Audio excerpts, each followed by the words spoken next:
मूळ तहसील कार्यालयावर जो कोरेशी समाजावर अन्याय होत आहे तालुक्यात, अशा लोकांकडून गाड्या अडवल्या जातात.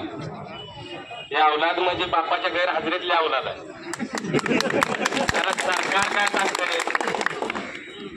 देशी गायीवर कत्तल झाली नाही पाहिजे देशी गायची, परंतु जे भाकड जनावर आहेत ज्यांचा आणि त्या कायद्याचा काही संबंध नाही, अशी जनावरांच्या गाड्या ह्या बापाच्या गैरहजेरीतले लोक अडवते ते आणि लाखो रुपये खर्च करून कोरेची समाजाने जे जनावर विकत घेतलेले आहेत त्या जनावरांना लुटण्याचं काम या ठिकाणचे हरामखोर व्यवस्था करत आपल्या समोर करत आहे.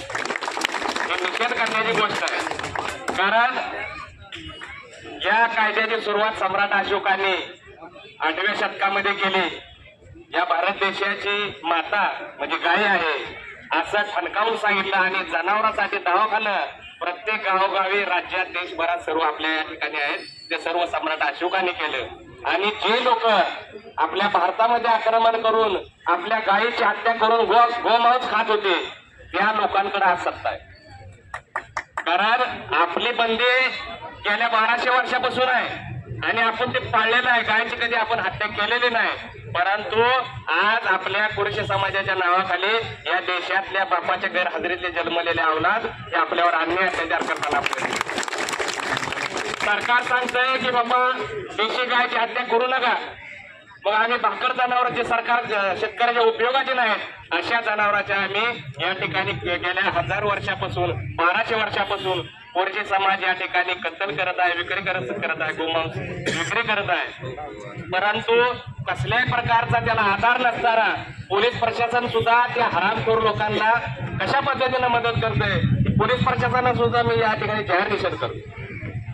तुम्ही तपासलं पाहिजे की बाबा हे जे जनावर आहेत ते कायद्यामध्ये बसतात का, त्यांनी जे गोहत्या करण्याचे जे नेलेले आहेत जनावर ते कायद्यामध्ये बसतात का. कायद्यात बसत नसेल तर गुन्हा दाखल करायचा आणि गाडी कुणाला अडवायचा अधिकार नसताना सुद्धा पोलीस प्रशासनाच्या मदतीने हे सगळं चालू आहे असं मला या ठिकाणी स्पष्ट म्हणायचं आहे. आणि पोलीस प्रशासनाला सुद्धा मी या ठिकाणी जाहीर निषेध करतो आणि या बापाच्या गैरहजेरीतल्या जन्मलेल्या लोकांना एवढंच सांगतो की आता अध्यक्ष रमेश बारसकर यांनी सांगितलं हे लहान लहान पोटासाठी जनावर विकणारी माणसं आहेत, परंतु ज्यांनी व्यवसाय केला, व्यवसाय हजारो लाखो जनावर या देशामध्ये गोळा करून जे फॅक्टरी चालवतात त्या लोकांच्या कारखान्यावर या गोरक्षकांनी हल्ला केला पाहिजे, त्या लोकांवर हल्ला केला पाहिजे, त्या लोकांना अटक केलं पाहिजे.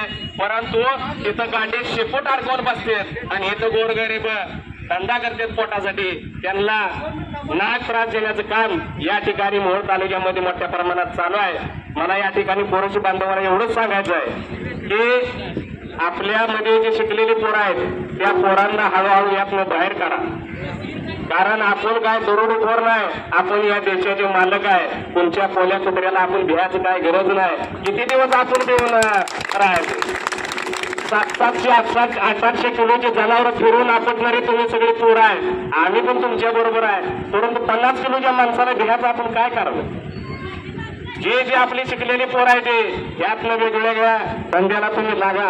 मला कोरेशी समाजाच्या पोरांना एवढंच सांगायचं आहे की जे जुनी माणसं आहेत जे शिकलेली नाहीत त्यांनी या व्यवसाय केला तर काय हरकत नाही, परंतु नवीन पोरांनी जे शिक्षण घेतात त्या पोरांनी यातनं बाजूला पडलं पाहिजे एवढंच मी या ठिकाणी बोलतो.